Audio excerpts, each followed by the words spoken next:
Hello नमस्कार दोस्त, मैं पंकज तिवारी आप लोग का बहुत बहुत स्वागत करता हूं। मैं आशा करता हूं कि आप लोग स्वस्थ एवं मस्त हैं। जैसा कि हम लोग पिछली क्लास में मुद्रास्फीति या मुद्रा संकुचन को नियंत्रित करना सीखा था। सबसे पहले हम लोग मुद्रा संकुचन को रिफ्लेशन द्वारा और मुद्रास्फीति को मुद्रा अस्फीति द्वारा नियंत्रित किया था। उसके बाद मौद्रिक नीति द्वारा और राजकोषीय नीति द्वारा हम लोग नियंत्रित कर चुके हैं। आज आइए हम लोग रेपो दर के माध्यम से मुद्रास्फीति हो या मुद्रा संकुचन हो उसको नियंत्रित करेंगे, और जो रिवर्स रेपो दर होता है उसको मुद्रा संकुचन हो या मुद्रास्फीति हो उसको नियंत्रित करना सीखेंगे। तो आइए हम लोग सबसे पहले हेडिंग लाते हैं कि रेपो दर के माध्यम से मुद्रा संकुचन को कैसे नियंत्रित किया जाता है। तो हेडिंग लाइए, रेपो दर के माध्यम से, रेपो दर के माध्यम से, रेपो दर के माध्यम से मुद्रा संकुचन, मुद्रा संकुचन, मुद्रा संकुचन को नियंत्रण करना, को नियंत्रण करना। ठीक है दोस्तों, तो हम लोग सबसे पहले रेपो दर होता क्या है। तो हम लोग पिछली क्लास में बात कर चुके हैं कि रेपो दर वह दर होता है जो आरबीआई से वाणिज्यिक बैंक अल्पकालीन समय के लिए उधार लेती है, उसे रेपो दर कहते हैं। तो रेपो दर लिखने की तो बात है नहीं, हम लोग जान चुके हैं। तो आइए हम लोग देखते हैं कि जब रेपो दर होता है तो मुद्रा संकुचन को कैसे नियंत्रित करता है। तो सबसे पहले हम लोग देखेंगे कि मुद्रा संकुचन की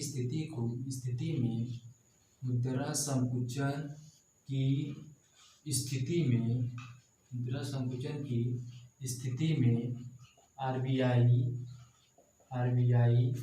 रेपो दर में कमी कर देती है, रेपो दर में कमी कर देती है। अब कमी क्यों कर देती है? कमी इसलिए करती है, आरबीआई रेपो दर में कमी इसलिए करती है कि हमसे जब हम लोग कमी कर देंगे तो वाणिज्यिक बैंक जो होता है वो हमसे ज़्यादा उधार लेगा। जब वो रेपो दर में कमी कर देगा तो वाणिज्यिक बैंक यानी कि एसबीआई, वाणिज्यिक बैंक ज़्यादा मात्रा में उधार लेगी। जब वाणिज्यिक बैंक ज़्यादा मात्रा में उधार लेगी तो क्या होगा? वाणिज्यिक बैंक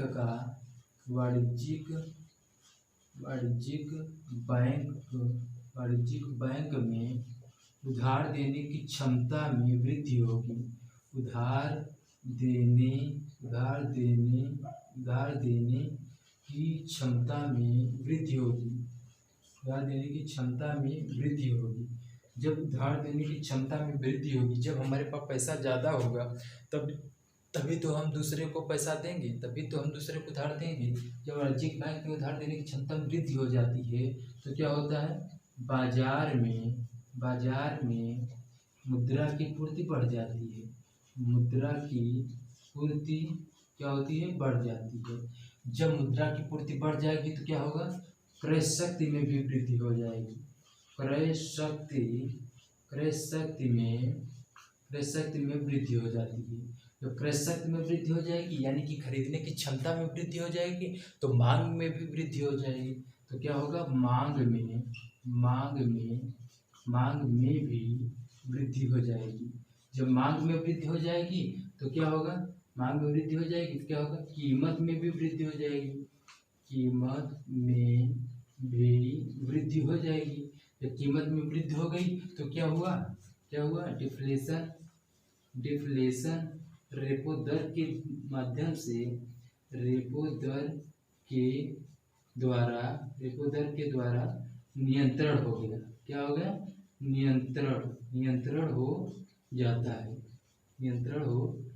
है।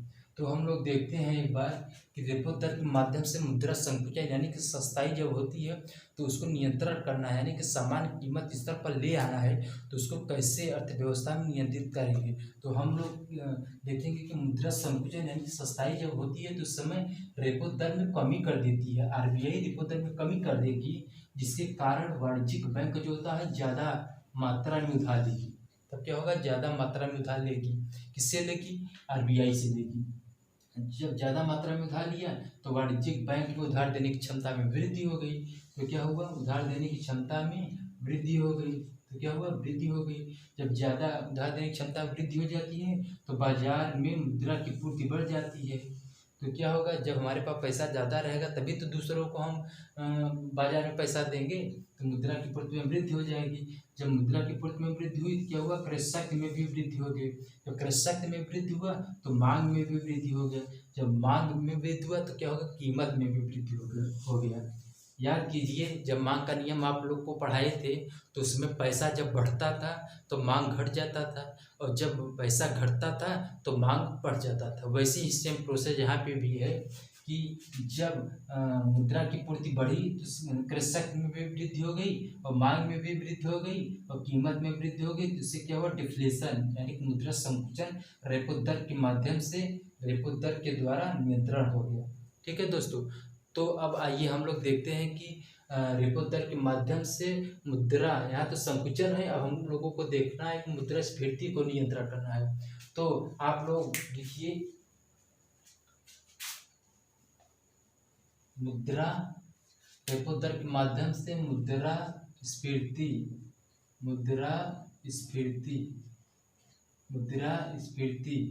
मुद्रास्फीति को नियंत्रण करना है। आप लोग भी ऐसे मत बनाइएगा, आप लोग अपनी कॉपी में फिर से लिखिए, पूरा स्टेप बाय स्टेप फिर से लिखिए। यहाँ पे हम बना ले रहे हैं इसलिए कि टाइम बचाने के लिए, आप लोग को जल्दी समझ में आएगा, इसलिए हम इसको ऐसे बना ले रहे हैं। आप लोग कॉपी में अपने से फिर से स्टेप बाय स्टेप लिखिएगा। तो देखिए, रेपो दर के माध्यम से मुद्रास्फीति जब हुई, जब महंगाई हुई, तो उसको नियंत्रण करना है। किसके द्वारा नियंत्रण करना है, रेपो दर के माध्यम से नियंत्रण करना है। तो क्या होगा, मुद्रास्फीति की स्थिति में आरबीआई रेपो दर में क्या कर देगी, वृद्धि कर देगी। रेपो दर में वृद्धि कर देगी। जब रेपो दर में वृद्धि कर दिया तो क्या होगा, वाणिज्यिक बैंक क्या होगा, कम मात्रा में उधार लेगी। क्या होगा, कम मात्रा में उधार लेगी। जब कम मात्रा में उधार लेगी तो उसके पास पैसा देने की क्षमता में कमी आ जाएगी। तो उधार देने की क्षमता में क्या आ जाएगी, कमी आ जाएगी। जब उधार देने की क्षमता में कमी आई तो क्या हुआ, बाजार में मुद्रा कम जाएगा। जब हमारे पास पैसा है ही नहीं तो हमसे कोई मांगने आएगा तो हम कैसे उसे पैसा देंगे। तो क्या होगा, बाजार में मुद्रा की पूर्ति में कमी हो जाएगी। जब मुद्रा में कमी हो गई तो क्या हुआ, क्रय शक्ति में कमी हो जाएगी। जब हमारे पास पैसा ही नहीं रहेगा तो हम कौन सी चीज़ कैसे खरीदेंगे। क्रय शक्ति में क्या हो जाएगी, कमी आ जाएगी। जब क्रय शक्ति में कमी आई तो क्या हुआ, मांग में भी कमी आ गई। तो मांग में कमी हो गई। जब मांग में कमी हो गई तो क्या हुआ, कीमत में कमी हो गई। देखिए, जब मांग में कमी हो जाती है तो कीमत में भी कमी हो जाती है। ठीक है, जैसे कि बाजार में आप लोग देखते होंगे कि जब कोई सामान बिकता नहीं है तो उसको कम दाम कर देते हैं क्योंकि वो जल्दी से बिक जाए।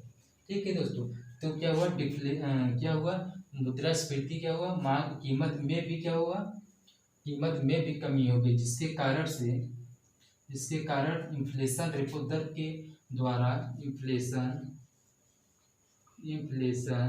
रेपो दर के माध्यम से या रेपो दर के माध्यम से नियंत्रण हो गया। रेपो दर के माध्यम से नियंत्रण हो गया। तो दोस्तों, हम लोग इसको समझ चुके हैं कि मुद्रा संकुचन हो या मुद्रास्फीति हो, उसको रेपो दर के माध्यम से कैसे नियंत्रित किया जाता है।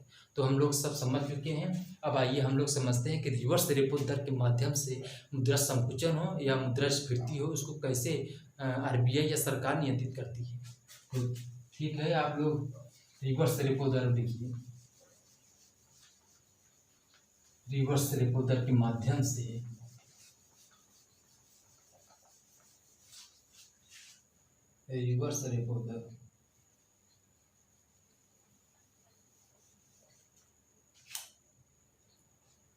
रिवर्स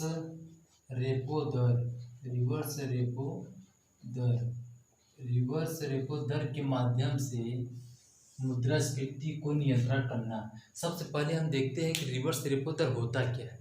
रिवर्स रेपो दर वह दर होता है जो, देखिए, रेपो दर में क्या होता था कि आरबीआई से वाणिज्यिक बैंक उधार लेती थी, लेकिन यहाँ पर रिवर्स रेपो दर में क्या होगा, वाणिज्यिक बैंक से आरबीआई उधार लेगी।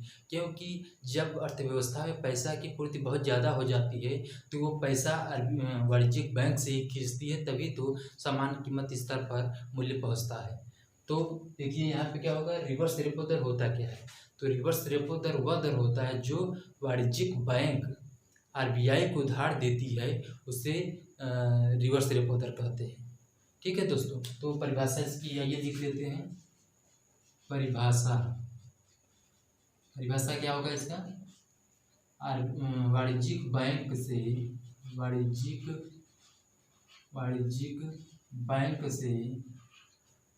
बैंक से आरबीआई उधार लेती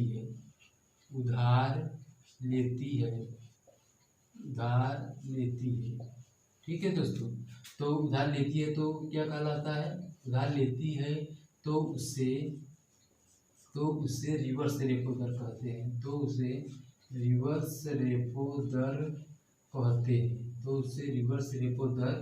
कहते हैं। ठीक है दोस्तों। तो हम लोग यहाँ पे देख लेते हैं कि आरबीआई ये हो गया जैसे, और ये क्या हो गया, वाणिज्यिक बैंक। ये क्या हो गया, वाणिज्यिक बैंक। जब ये वाणिज्यिक बैंक हो गया तो क्या होगा, वाणिज्यिक बैंक से आरबीआई उधार लेती है। ये क्या लेती है, उधार लेती है। जब ये उधार लेगी तो ये क्या करेगी, आरबीआई वाणिज्यिक बैंक से क्या करेगी, ये उधार देती है, ये उधार लेती है। ये उधार देती है। वाणिज्यिक बैंक आरबीआई को उधार देती है, किसमें देती है, रिवर्स रेपो दर में देती है। और रेपो दर में क्या करती थी, आरबीआई वाणिज्यिक बैंक को उधार देती थी, और यहाँ पे आरबीआई वाणिज्यिक बैंक से उधार लेती है। ठीक है दोस्तों, तो आप लोग ये समझ गए होंगे कि रेपो दर और रिवर्स रेपो दर क्या होता है। रेपो दर और रिवर्स रेपो दर क्या होता है। तो आइए एक पॉइंट लिख लेते हैं, एक पॉइंट, आरबीआई ये जो होता है रेपो दर या रिवर्स रेपो दर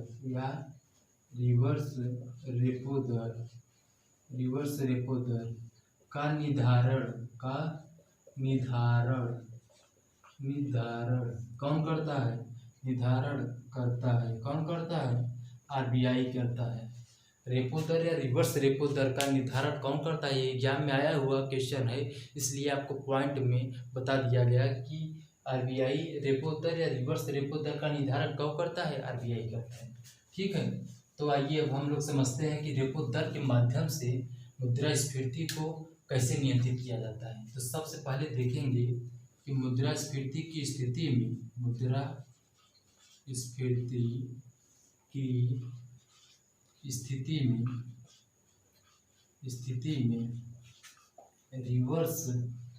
रिवर्स रेपो दर में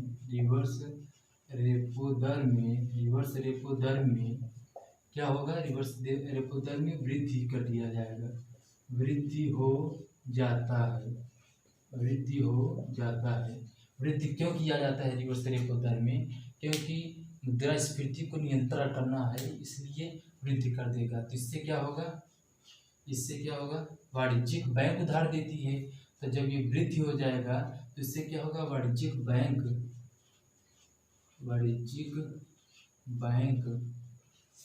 लालच में आकर जमा कर देती है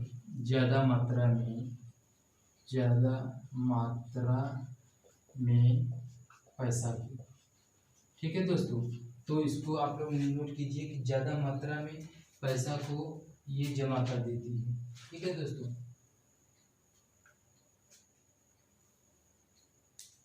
जब ये वाणिज्यिक बैंक लालच में आकर ज़्यादा पैसा जमा कर देती है, उसके कारण क्या होगा, वाणिज्यिक बैंक के पास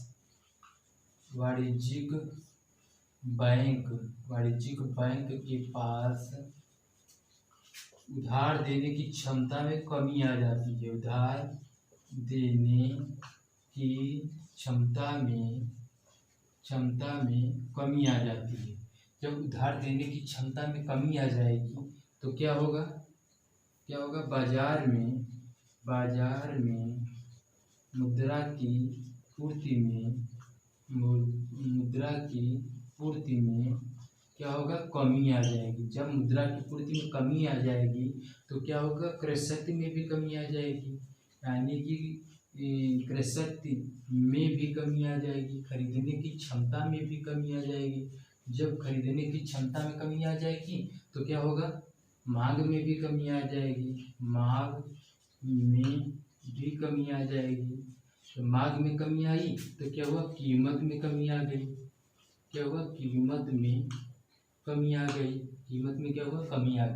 यानी कि रिवर्स रेपो दर के माध्यम से मुद्रास्फीति यानी कि बहुत ज़्यादा पैसा हो गया अर्थव्यवस्था में, तो उसे नियंत्रण करने के लिए कीमत में भी कमी आ गई लास्ट में। तो क्या हुआ, इन्फ्लेशन रिवर्स रेपो दर के माध्यम से रेपो दर के द्वारा नियंत्रण हो गया। क्या हो गया, नियंत्रण हो गया। ठीक है दोस्तों, तो हम लोग देख चुके हैं कि रिवर्स रेपो दर के माध्यम से मुद्रास्फीति को नियंत्रण करना है। तो सबसे पहले मुद्रास्फीति की स्थिति में क्या होता है, रिवर्स रेपो दर में वृद्धि कर देगा। जब रिवर्स रेपो दर में वृद्धि कर देगा तो क्या होगा, वाणिज्यिक बैंक लालच में आ जाएगा। जब लालच में आ जाएगा तो क्या करेगा, आरबीआई को ज़्यादा पैसा जमा कर देगा, ज़्यादा मात्रा में पैसा जमा कर देता है। आप लोग देख चुके हैं, जमा कर देता है। ठीक है, तो ज़्यादा पैसा जमा कर देगा तो उसके पास पैसा कम बचेगा, तो इसके पास वाणिज्यिक बैंक के पास उधार देने की क्षमता में कमी आ जाएगी। जब हमारे पास पैसा ही नहीं रहेगा तो उधार हम कैसे देंगे, तो उधार देने की क्षमता में कमी आ गई। तो उधार देने की क्षमता में कमी आ गई तो बाजार में मुद्रा की पूर्ति में भी कमी आ गई। जब मुद्रा की पूर्ति में कमी आ जाती है तो क्रय शक्ति में भी कमी आ जाती है। जब क्रय शक्ति में कमी आ गई तो मांग में भी कमी आ गई, मांग में कमी हो गई तो कीमत में भी कमी आ गई। याद कीजिए, आप लोग मांग का नियम आप लोग पढ़े थे कि जब प्राइस बढ़ता है तो मांग घट जाता है, अब जब प्राइस घटता है तो मांग में वृद्धि हो जाती है। वैसे ही सेम प्रोसेस यहाँ पे भी है।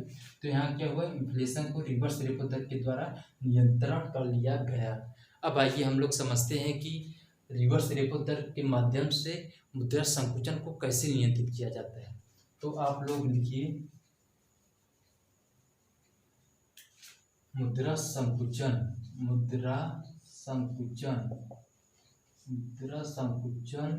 को नियंत्रण करना है तो मुद्रा संकुचन की स्थिति में क्या होगा, मुद्रा संकुचन की स्थिति में रिवर्स रेपो दर में क्या हो जाएगा, कमी हो जाएगा। जब रिवर्स रेपो दर में कमी हो जाएगा तो क्या होगा, वाणिज्यिक बैंक लालच में नहीं आएगा। तो वाणिज्यिक बैंक में जब कमी हो जाएगी, जब ये आरबीआई वाणिज्यिक बैंक से कम पैसा लेगी तो क्या होगा, वाणिज्यिक बैंक में क्या होगा, ज़्यादा मात्रा में पैसा नहीं जमा करेगी।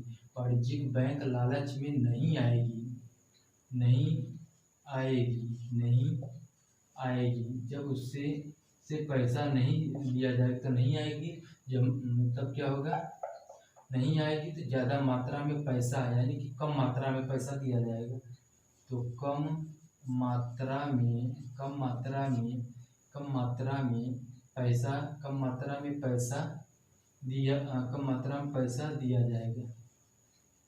में पैसा दिया जाएगा। ठीक है दोस्तों, जब कम मात्रा में पैसा दिया जाएगा तो क्या होगा, वाणिज्यिक बैंक के पास उधार देने की क्षमता में क्या हो जाएगा, वृद्धि होगा। जब हम पैसा किसी को नहीं देंगे तो हमारे पास पैसा ज़्यादा हो जाएगा, उधार देने की क्षमता में वृद्धि हो जाएगी, जिसके कारण बाजार में मुद्रा की पूर्ति में क्या हो जाएगी, पूर्ति में भी बढ़ोतरी हो जाएगी यानी कि वृद्धि हो जाएगी। उसके बाद जब हमारे पास मुद्रा की पूर्ति में वृद्धि हो गई तो क्रय शक्ति में क्या होगी, क्रय शक्ति में भी वृद्धि हो जाती है। जब क्रय शक्ति में वृद्धि हो गई तो क्या हुआ, मांग में वृद्धि हो जाती है। जब मांग में वृद्धि हो गई तो कीमत में भी वृद्धि हो जाती है। तो कीमत में वृद्धि होने के बाद क्या होता है, इन्फ्लेशन रिवर्स रेपो दर के द्वारा यानी कि डिफ्लेशन रिवर्स रेपो दर के द्वारा नियंत्रण हो गया। तो हम लोग आइए एक बार फिर से समझ लेते हैं कि रिवर्स रेपो दर के माध्यम से मुद्रा संकुचन को कैसे नियंत्रित किया जाता है। तो देखिए यहाँ पे मुद्रा संकुचन की स्थिति जब आती है तो रिवर्स रेपो दर में कमी की जाती है। जब रिवर्स रेपो दर में कमी की जाएगी यानी कि वाणिज्यिक बैंक जो होता है वो आरबीआई को उधार देता है रिवर्स रेपो दर में, तो क्या होगा, वाणिज्यिक बैंक में लालच में नहीं आएगी, यानी कि लालच में नहीं आएगी वाणिज्यिक बैंक। तब वो क्या करेगी, कम मात्रा में पैसा दिया जाएगा, कम मात्रा में पैसा आरबीआई को देगा। जब उसका दर यानी कि दर उसका जब कम हो जाएगा तब उसे लालच में नहीं आएगा, तब वो कम पैसा आरबीआई को देगा। जब आरबीआई कम पैसा देगा तो अपने पास पैसा ज़्यादा रखेगा। जब ज़्यादा रखेगा तो उधार देने की क्षमता में वृद्धि होगी, तो वो किसी को भी उधार दे सकता है। तो क्या होगा, बाजार में मुद्रा की पूर्ति में वृद्धि हो जाएगी।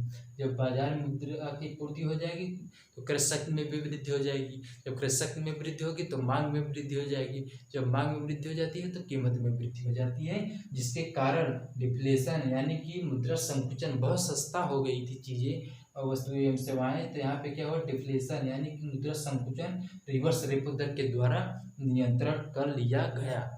तब दोस्तों आज की क्लास यहीं पे समाप्त करते हैं। आज आप लोग को बहुत सारी चीज़ें बताई गई। अब हम अगली क्लास में आपको CRR और SLR और बैंक को कैसे चलाया जाता है, बैंक में कैसे पैसा जमा किया जाता है, वो आप लोग को अगली क्लास में हम बताएंगे। और आपको यदि